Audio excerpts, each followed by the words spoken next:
Hi, I'm Debbie Georgatos. Welcome to my show, America, Can We Talk? Today, we'll be talking about Trump's July 4th, politics of poverty in America, Kaepernick, Frederick Douglass, and Senator Cruz, and finally, what to do about Nike. And finally, of course, I'll tell you why these stories matter to you. Please stay tuned.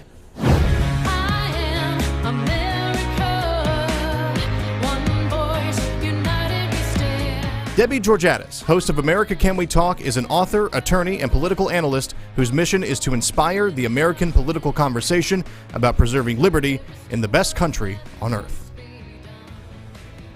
And again, welcome to America Can We Talk? I'm Debbie Georgatos. And for today's First Five, I want to talk about the July 4th celebration in Washington that many of you may have watched on television. Maybe some of you went to Washington or lived there and went to the July 4th celebration. As you likely know, there's a lot of controversy surrounding the July 4th celebration in Washington this year because President Trump took a more active role in planning the July 4th celebration in the nation's capital than supposedly have past presidents. Whether past presidents did or did not get more involved in the July 4th planning, I don't know. But I do know that the critics were made to look foolish by the way this event unfolded.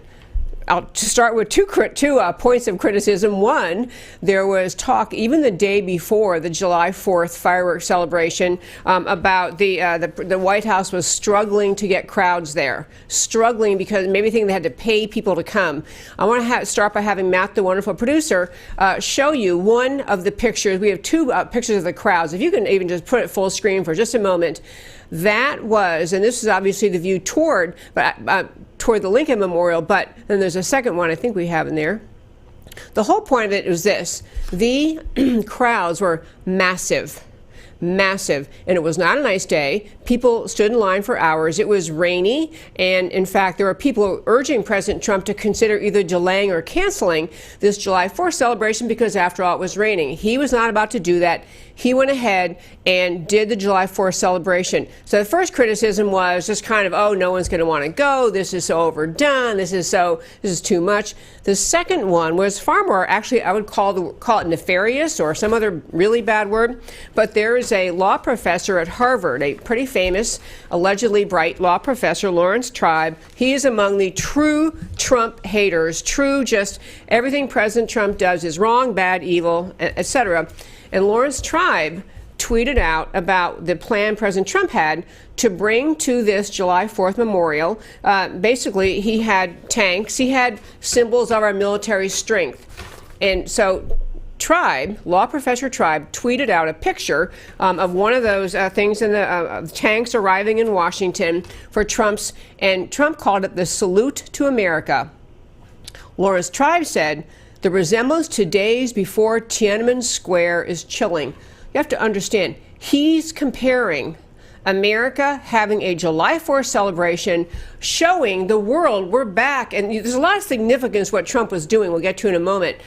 He's comparing that to Tiananmen Square, where the Communist Party of China killed its own citizens because they dared to protest in demanding of free speech and more representational government. So, I mean, the absurdity of that comparison, I shouldn't even have to say anymore. So ridiculous.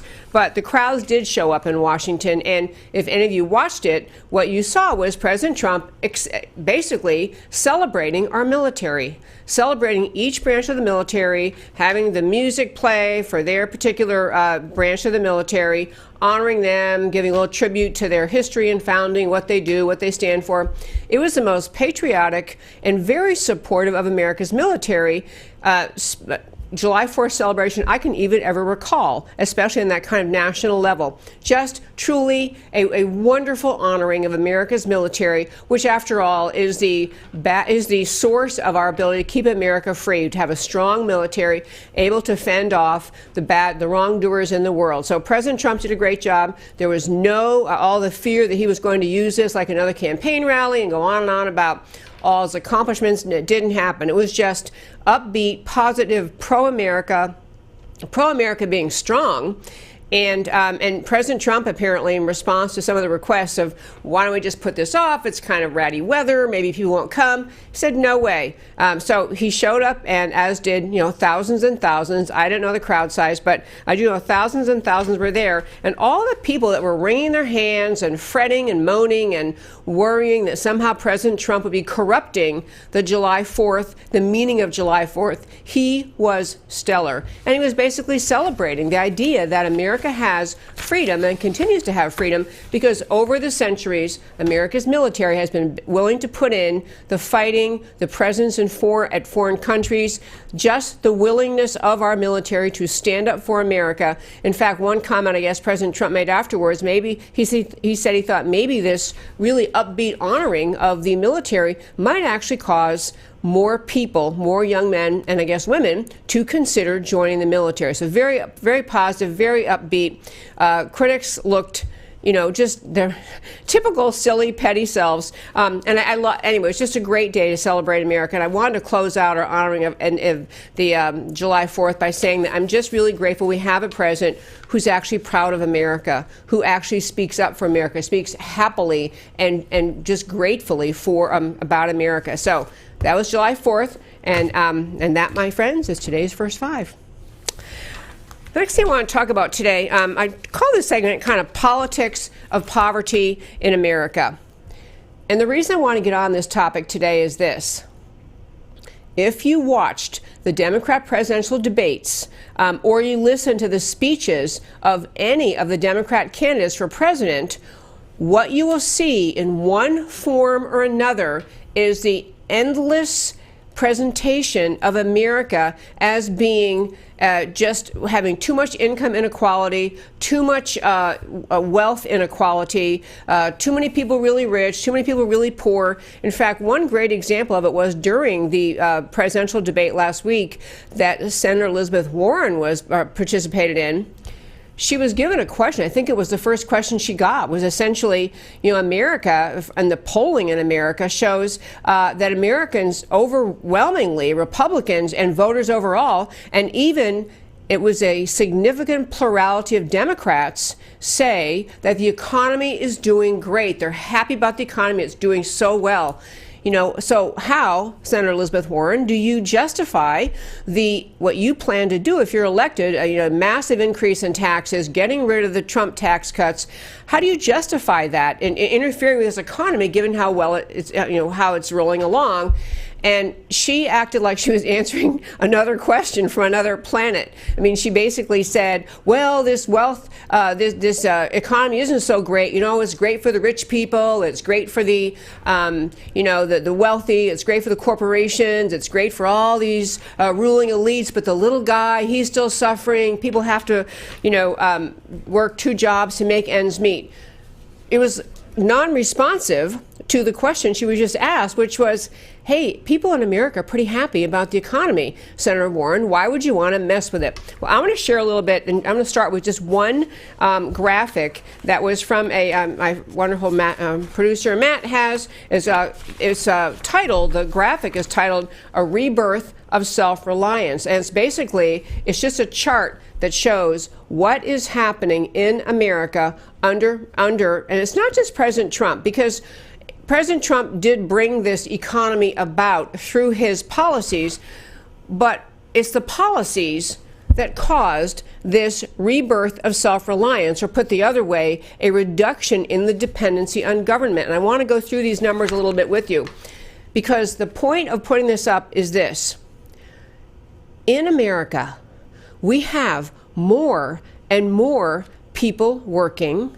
We have fewer and fewer people relying on government, fewer and fewer people relying on government programs, and more people able to be self-reliant. Any psychologist, any student of any economy would say this is great. You have people in this country happy, to be working, people in this country able to get off of their reliance on government programs, we should be celebrating. But let's look at these numbers again. If we can put that chart back up, I'll just point out what this is saying. On that big red stripe on the far left, this is the number of people who have gotten off food stamps. So the point of this is, since Trump took office, enrollment in various government benefit programs has declined sharply. Food stamps down in enrollment 6.7 million. 6.7 million fewer Americans are on food stamps since President Trump. And it isn't, again, it's not President Trump. It's free market economy. It's free market reality. It's the reality of relying on the system America is supposed to rely on, always said we believed in, which is freedom and free market. So you have 6.7 million fewer people on food stamps, 3.1 million fewer people on disability. And that we could spend a whole show on someday. I've done speeches on the disability program and how there's just so much fraud in it, so much ability of people to claim disability and get paid when they're not disabled. Going on under Medicaid, 2.5 million Americans have dropped off the Medicaid rolls, 1.2 million off the Obamacare rolls, and the last one, I don't know what they mean by this, so I'll just say the number, but I don't know what they're measuring.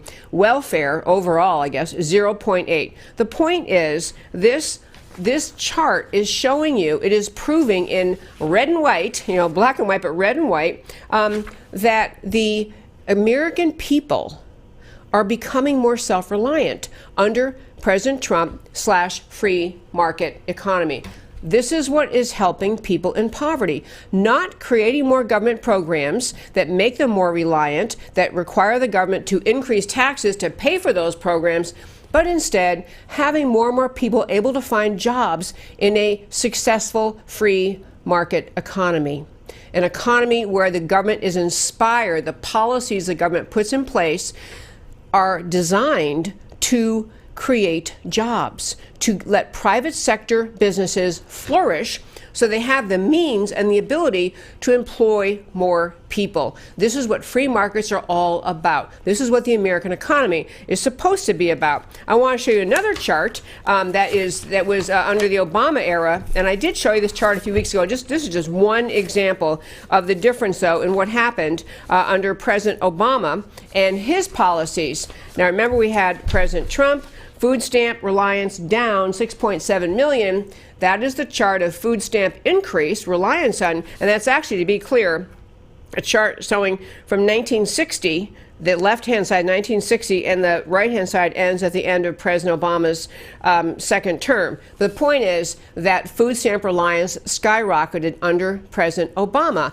And I want to get around to when I call this segment the politics of poverty.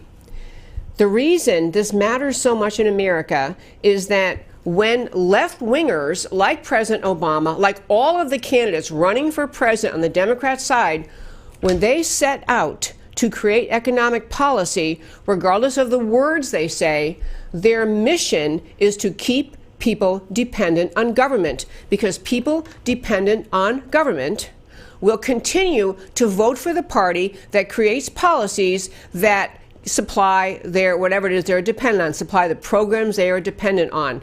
So the left is not, I mean, the chart we had up a minute ago with all the numbers that have gone so well under President Trump, you would think everyone in this country would be celebrating. You'd think they'd all be saying, this is great. Look what's happening. America, I mean, our job numbers are booming. We have the lowest unemployment numbers in decades, even in the categories of people who found it harder to find work.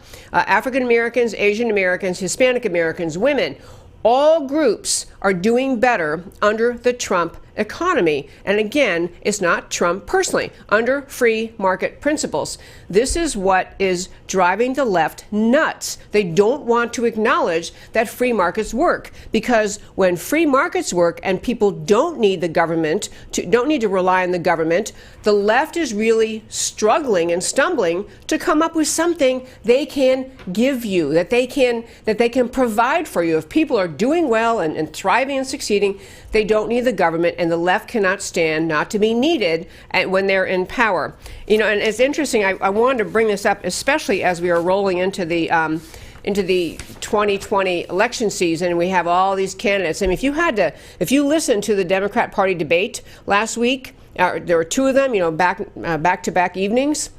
if you had to summarize, and actually ask yourself this, if you had to summarize, 2 or 3 points, what did they all agree on? What did the Democrat Party agree on? These politicians agree on. Now, they can nitpick at each other over minor things, but the 2 basic things they seem to be saying is open borders. No way they're funding the wall, border security. They want to make everyone who in any way makes their way into America's borders, they want to make them citizens, so no borders, no border security. That's one. And the other umbrella topic that every single one of them hits on is in some way or another free stuff. That's what the left is selling. No borders and free stuff. And free stuff ranging from the government will take over and pay for your college loan that you took out and you agreed to pay. Many of them support universal basic income. The idea the government's just going to, decide on some number and some category. Maybe everybody just gets a payment once a month or whatever it's going to be, once a year from the government simply because you're here.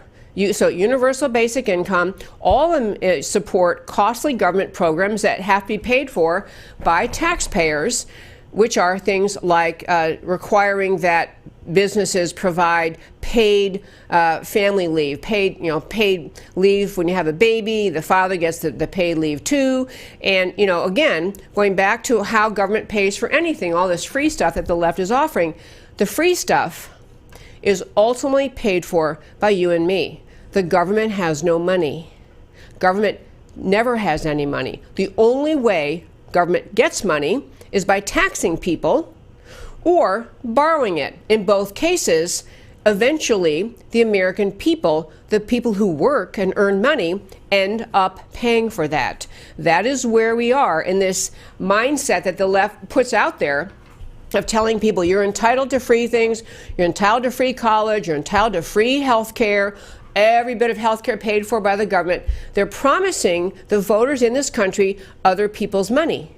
They're promising the voters in this country the money coming from working people. Even if people say, well, but the government just borrowed the money. Well, even borrowed money, it doesn't fall from heaven. It's not manna from heaven. It's borrowed from somebody who eventually has to pay it, will want to be paid back. The debt America is incurring, which is horrific. The debt goes up and up. Eventually, the American economy will have to pay for all the free stuff the left is offering.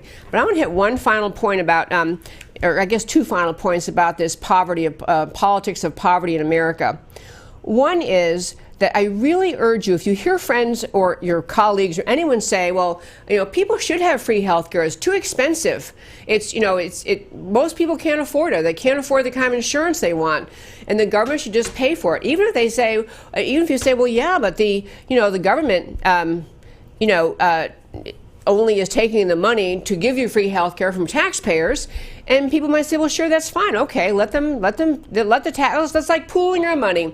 It's like a family. Everybody throws money in the middle into the pool, and then we use the money as needed. That is the argument of the left. It's kind of a folksy thing. Yeah, it's a folksy description of collectivism. A folksy description of Marxist collectivist mindset, but they make people think it's really more about, we just toss all the money in the middle and we pay for things. The question is, what do you do when the money runs out? What does America do if they really did this? Free health care for everyone, including all the illegal aliens, just everybody. What do you do when money runs out? What happens to the people who've never figured out they better be saving money for the health care they need? What happens? Now, I'll tell you, we had one answer this past week, and the Danish government, I don't know if you read this, but the Danish government collapsed. They collapsed. The government itself collapsed because the Danish president could not meet the financial obligation of the free healthcare system that they put in place in his country, in Denmark. So because he could not meet the requirements, the cost of the free healthcare system, he'd gone to the government to say, I think we have to make some changes here. We're going to have to, and I don't know the specifics of the changes he was making, except he's basically saying we can't give it all away for free. We somehow have to curtail the expenses, reduce the expenses of the healthcare system. And he could not get those changes done in their elected government, in their, wherever the equivalent of their Congress is. They couldn't get it done. The elected people did not want to go back to their districts and say, yeah, I voted to cut back on health care. No elected politician wants to say that in their district. They don't want to go back and say, yeah, I voted with the president, we had to cut back health care. It is among the many problems with providing free health care is that there really is never going to be enough money. And so you're going to have people begin to argue about who's eligible, who may be only certain kinds of care are eligible. You're going to have rationing, which happens all the time in healthcare in systems in this world where you have healthcare provided by the government. Ultimately, there's never enough money to provide the kind of healthcare and every conceivable healthcare need or want of every citizen. But the left is perfectly willing to build that expectation into ignorant Americans' minds. Because what I'm telling you, they are not ignorant about it. The left in America, they do understand it's a financially preposterous proposition and that it won't work here. But they don't want, they're only way they have to get power, to seek power, to get people to vote for them is to argue, we can give you free stuff, including free health care. But as the Danish people just figured out, I mean, because they couldn't get it done and the economy couldn't go forward, the government collapsed. So they're going to have to rework it. They're going to have to find some brave person to step forward and say, hey, people of my precious country, we can't afford this ridiculous healthcare system we've created. We have to introduce some free market principles. We can't just give everyone everything they need. But what happens in our country is you have the left convincing people that they are entitled to free healthcare. It's a right, which it's not. And then when politicians try to point out something factual, rational, realistic, reasonable, like saying, you know what, Medicare is already pretty much broke, and I don't know the current year prognostication. At one point, people were saying Medicare will be broke by 2045, and then it was like, no, it's more like 2040, maybe it's 2028. Whatever the current prediction is, America's Medicare system is already broke, on track to be broke. To add more people into the free healthcare system here is not plausible, it's not reasonable, but when you build that expectation up in the minds of ignorant Americans, you're stirring up people to have a sense of aggravation, frustration, resentment toward other Americans, the characterization of conservatives or just plain old realists who say free healthcare doesn't work. You have the American people, and again, the ignorant among the American people, worked into a lather where they're assuming the only reason we can't get free health care done is because of mean, stingy, rich people. You build an expectation in the mindsets of Americans which is completely unrealistic. And I think that most people on the left know this, but this is how they get votes. Promising things that they know they really can't deliver.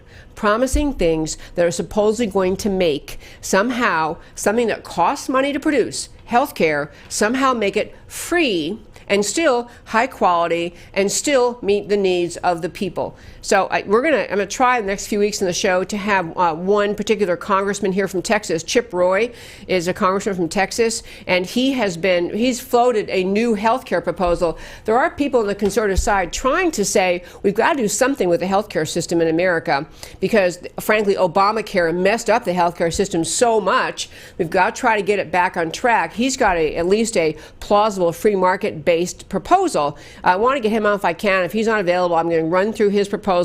But this is the last point I want to make on this topic for today about the politics of poverty. The reality of politics is that of the America and the poverty in our country is that even the poorest among us in our precious country do better than most of the world, are better off than most of the world. Even when organizations, the OECD, which is a UN organization, tried to come down recently and criticize, well, America has a really high poverty rate, what they were saying, and if you read those stories, what they were saying was, given the relative wealth of other people in America who have more money, the poor don't have, proportionally speaking, as much as they should compared to the wealthy people. In America, the poverty rate is a set in law, set by regulation. But the truth is, even in America, even among the poorest among us, we have more wealth, more human comfort, more than other people around the world. And the number was something like the bottom 10% of Americans, the lowest income of Americans, lives better than 73% of the rest of the world. American poverty. We always want people to improve. We always want the upward mobility. We got to find ways to do that. But freedom and free markets have created the best economy for the poorest of all. Last point is, you will hear this over and over and over from the American left. Their argument in this election season: capitalism is broken. This is a leftist argument. They'll take an individual person, well, look at this person, he or she doesn't have what they need, or they had some horrible thing occur and they can't afford to take care of it. And so they'll extrapolate from one person's story to capitalism is broken. Friends, we have to get this clear. Capitalism has provided America, is what has made America have the most abundant, prosperous economy, even for the poorest among us in this world. And I'll tell you one last thing on this topic of the argument about politics and the politics of poverty. You always have to ask yourself, when the American left is promising free things and more free things, and Elizabeth Warren's piling on, yeah, we're going to have reparations for all sorts of people, reparations for women. This is Elizabeth Warren proposed that, by the way. Reparations for women, reparations, of course, some candidates on the left are arguing for reparations to African Americans in our country due to slavery. You always have to ask yourself, what is the principle? Not the dollar and cents, not the idea, not the argument. What is the principle on which we set that amount and how we can control it? Because if the left's argument is, vote for us, we'll always give you more free things, where does it end? On what principled basis can it end? Free markets are a set of principles that are rooted in individual personal responsibility, the idea that you understand self-reliance is the basic thing in our country, that we expect people to find their way, make their way. We help those truly physically or mentally unable to take care of themselves. And everybody else, we have this economy based on self-reliance. And we have this economy, personal responsibility and personal freedom is the core idea of America. These are principles. These are principles that stand behind free markets. And there are all sorts of economic principles we're not going to go into today, but we have them numerous times. We'll probably do it again. What is the principle the left is standing on when they basically are running on free stuff? Where could it ever end? And some of you know the answer. The end for the American left, ultimately, the radicals, is a collectivist, a Marxist collectivist economy where we have simply rooted out and destroyed all the free market ideas upon which America was founded and that made us prosperous and great. This is where the American left is headed. Getting that now and recognizing every time they say, well, you should have more free this and more free that, ask yourself, what is the principled basis on which you cut this off? I mean, where does it end? What is the reason that every need or want you ever think of shouldn't be provided for free? If there's no principle behind it, all it is the left competing with the who can think up the bigger, longer list of free stuff to promise Americans and have that be their campaign platform. These are really important ideas we're talking about today, and that's why I want to do it in a deep dive Monday. On my Monday show, I try to do deep dive serious topics because I think it's just vital to think about all the free stuff they're planning and proposing and running on. What is the realistic end game? What is the realistic principle that would define how we end this? Because there really isn't one, folks. There isn't one at all. And these are very consequential times in America because many people in the American left think that the mission of the government is to give everyone everything they need. And therefore, the left is just thinking up more things people need and more things the government should somehow give them for free. And that's what I have to say today about the politics of poverty. I want to turn at this point in the show. You probably followed, if you follow sports at all, if you follow politics at all, you probably followed the big kerfuffle last week related to Colin Kaepernick, the NFL player, former NFL player, Frederick Douglass, American hero, and Senator Ted Cruz. I want to start this segment by playing, this is a full 1-minute video that Colin Kaepernick put out as a tweet. He put out this video, and it was his basic point. Colin Kaepernick's point, picked up on by many other Americans on the radical left, basically saying, why should we celebrate Independence Day? Why should we celebrate July 4th? Not my Independence Day. So let's go, if we could, Matt the Wonderful, and play Colin Kaepernick's tweet. What have I, or those I represent, to do with your national independence? Are the great principles of political freedom and of natural justice embodied in that Declaration of Independence extended to us? The sunlight that brought life and healing to you has brought stripes and death to me. This 4th of July is yours, not mine. You may rejoice, I must mourn. There's not a nation of the earth guilty of practices more shocking and bloody than are the people of these United States at this very hour. That was a tweet that was put out again by Colin Kaepernick in response to, or his July 4th message. What he's referring to was, and it's really important to understand how contorted and deceptive his tweet was. Frederick Douglass is an American hero. He was a former slave. He was probably, of all the figures in American history, in terms of people who persuaded Americans that we must end slavery, he's at the top of anyone's list. Frederick Douglass was a brilliant orator. He was a great, he encouraged people, he inspired people. He was a great American hero. He was asked to give remarks at an Independence Day celebration prior to the Civil War. His remarks, July 5th, 1842. And so his remarks at that time, 1852, his remarks at that time were about the idea, speaking to this group, here you ask me, a former slave and an advocate for abolition, an anti-slave, activist, you asked me to speak on the occasion of the anniversary, the celebration of America's Declaration of Independence, but this is Frederick Douglass speaking, but my people are not free. My people are still slaves. I don't have independence yet. My people don't have independence yet. You heard from just that brief, I don't know whose voice it was reading the speech by Frederick Douglass, but it was very, very moving and basically making the point in eloquent terms that it was not right to ask him to really engage in or enjoy this celebration of July 4th because his people weren't free. And he was right. In 1852, he was right. He was profoundly anti-slavery, and he was right. And he was among the strongest catalysts in American history to push America to get rid of slavery. So his remarks, made prior to the Civil War, were put out by Colin Kaepernick to urge today in America in 2019 that Black Americans should not celebrate July 4th.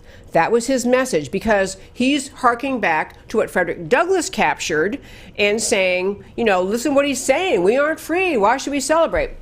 And I have to tell you, folks, I'm going to probably get a few of you upset with me, but I do think that Colin Kaepernick, he's out of line and he's wrong. But he's a bit more of a victim than he is of an agitator. Colin Kaepernick is a victim of, I'm going to guess, very poor public school education where no one ever explained all that Frederick Douglass had to say. And Frederick Douglass, I'll get to him in a minute, but Colin Kaepernick is a victim of the just relentless Democrat media mob in this country, perpetually arguing, perpetually setting forth that the American left is trying to encourage people that this is a racist country, it's a horrible country, we should never stand up for it, it's a bad place. Just this constant, ongoing, unrelenting, America's a terrible, awful, evil place. And so Colin Kaepernick, this is his worldview. He really, he may actually believe this is the America he's living in today. It is very offensive to many Americans, including many black Americans and white Americans and Americans of all backgrounds, to try to characterize what Frederick Douglass said about America in 1852 to where we are today in 2019. Frederick Douglass's speech was so profound, so eloquent. He loved America. He loved the Declaration of Independence. He wrote prolifically and spoke prolifically about the Declaration of Independence. He loved America. Frederick Douglass was saying back then, love America, love the Declaration of Independence, but what about the independence of my people? What about the independence of the slaves in this country? He was exactly right. Frederick Douglass was exactly right when he spoke. And by the way, if you're watching this on my Facebook page, or if you'd like to go, I put a link on my Facebook page to the entire Frederick Douglass speech. You can read the whole thing. I tried to paste it into a comment, and it was way too long, but it's a very, very long speech, but really eloquent and really deep and profound. And what you hear when you read his whole speech, he loved America. Colin Kaepernick is sending out, "I hate America," as his message.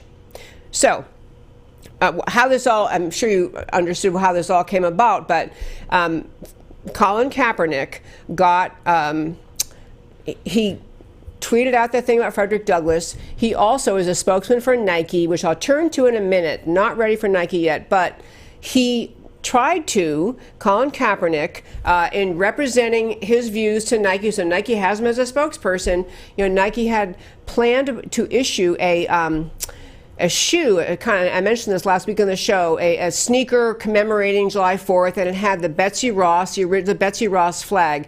The original flag, it has 13 red stars, and Colin Kaepernick said that that flag would be offensive and hurtful to black Americans. And a lot of people didn't like that because, frankly, Betsy Ross was she was Quaker. She was anti-slavery. She didn't own slaves. She didn't condone slavery. She was a person who made a flag at the time our country was trying to get going with a national identity. Many people really got upset with Kaepernick and Nike saluted to Kaepernick and said, okay, fine. We won't put that Betsy Ross shoe out. In honoring what Colin Kaepernick said to them, Nike said, okay, fine, we're not going to make the shoe. But I want to get back to this segment on this show about Senator Cruz and his role. So Senator Cruz spoke up and basically said that Colin Kaepernick wasn't paying attention to what Frederick Douglass really said. Senator Cruz urged everyone, read the speech that Frederick Douglass gave. Read the whole speech. Understand, Frederick Douglass loved America. He loved the Declaration of Independence. He spoke eloquently about it many times. He just did not, of course, like slavery. He wanted slavery to end, and he was right about that too. So Ted Cruz, puts out this correction, or essentially defending the honor of Frederick Douglass in response to Kaepernick's tweet. And so he puts this eloquent defense out, and some alleged journalist, a New York Times journalist, an editorial board member named Mara Gay, actually tweeted out in response to Ted Cruz. Let me tell you first that Ted Cruz put out, you quote a mighty and historic speech by the great abolitionist Frederick Douglass, but without context, many modern readers will misunderstand.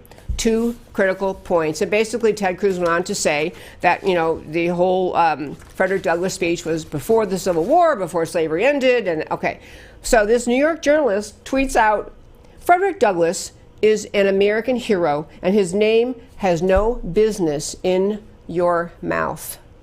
This New York Times journalist thinks she gets to tell anyone, let alone Senator Ted Cruz, whether or not he's allowed to say the name of Frederick Douglass.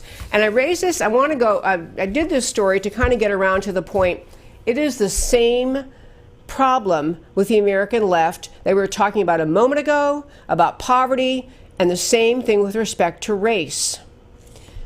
what is the principle? What is the possible positive outcome if you take the tack that we watched Colin Kaepernick take? What is the way forward?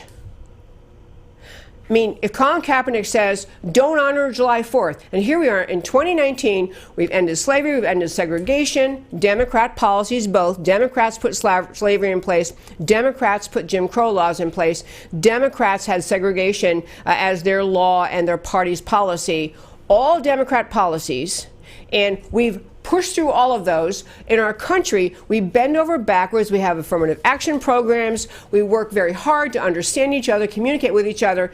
And the answer of the radical left, which Kaepernick listens to, is no, we hate America. We hate July 4th. We hate the Declaration of Independence. We hate America. What is the way forward for America to ever unify, to ever understand each other, to ever even speak to each other when the attack of the American left is what Kaepernick did? Well, how do you, I mean, if he said, okay, you know, I know the Declaration of Independence was a great thing, and we love ending slavery, and we love freedom, but, you know, but America still has these things to work on. Kaepernick could say, you know, we want X, Y, Z, whatever we want. It is just a message of, I hate America and you should too. That's Kaepernick's message. His message is, I will never, ever get over what happened over 200 years ago. I will never, ever get over what happened in this country. He wasn't a slave, as you well know, but he was, okay, 150 years ago, sorry. He wasn't a slave, but he's wanting America to drill down into remembering the evils of slavery and segregation, not look at the reality where we are in 2019, and not provide any path forward for any of us to ever get to a point of unity. This is, again, like in poverty, what is the end game? What are the principles he's standing for? What are the outcomes or solutions he would agree are fair? What are the principles behind what he's asking? Kaepernick was really just sending out an I hate America tweet, and sadly for some people it resonated. And finally today, I want to hit very quickly on the company Nike, because all of what happened, we talked about a moment ago, all of what happened with the Betsy Ross flag sneakers from Nike, and then Nike pulling them back because Kaepernick, who is their spokesman, said, no, these would be offensive, you can't have that. There's two things I want to say about Nike.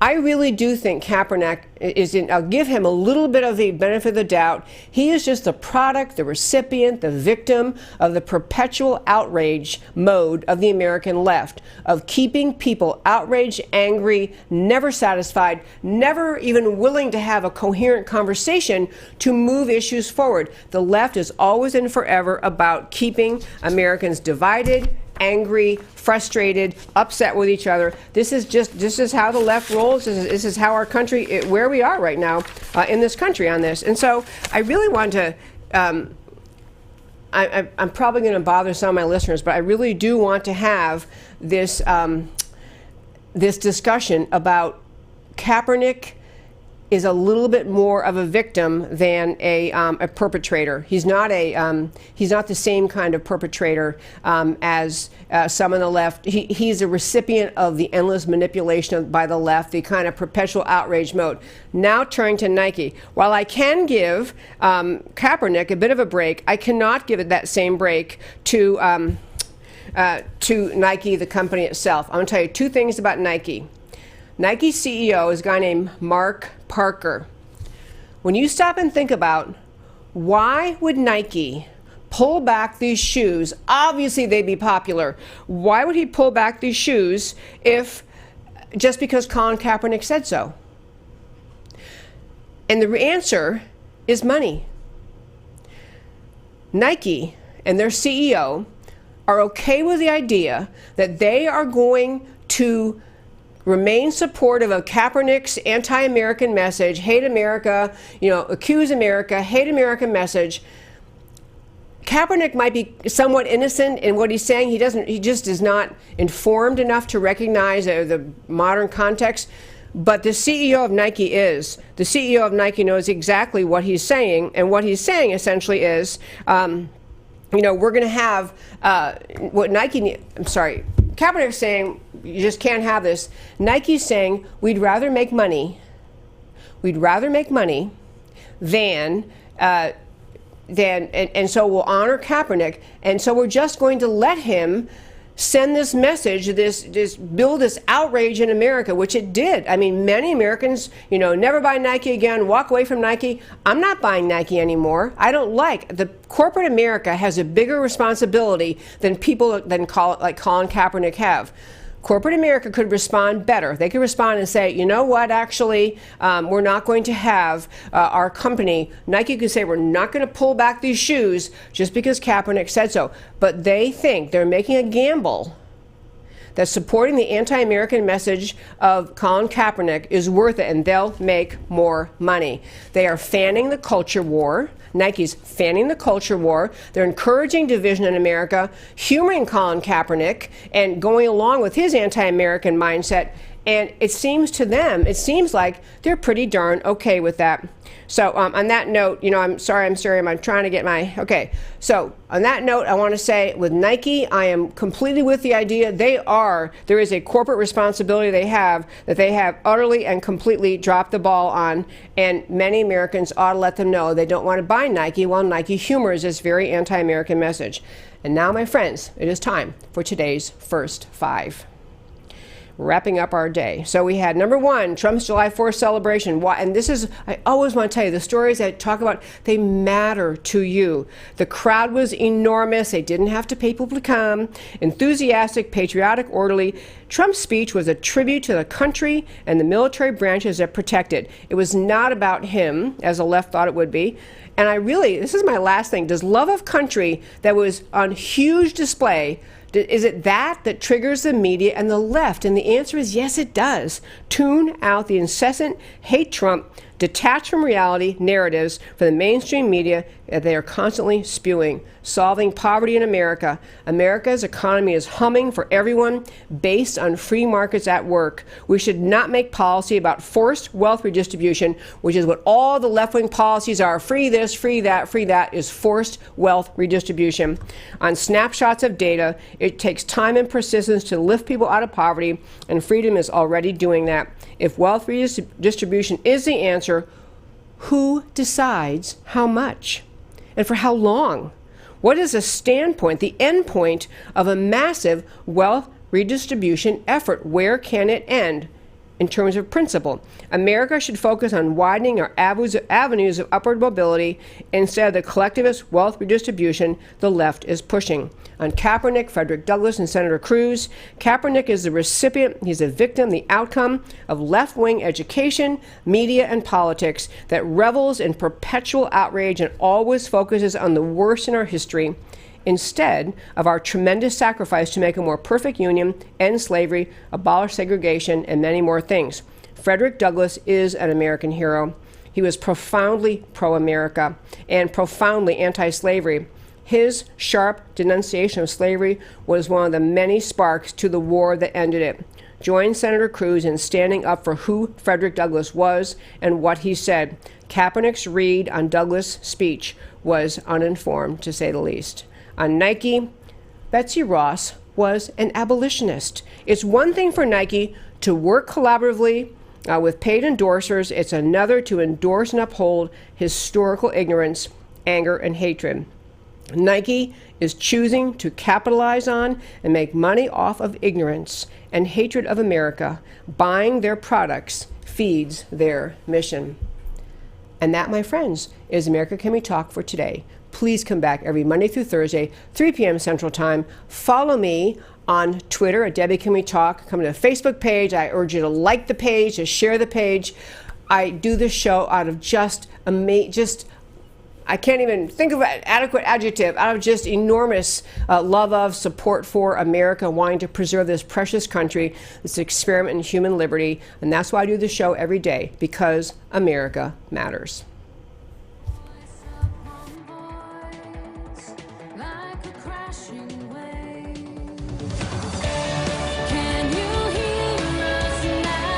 America, Can We Talk? Truth about America. Can you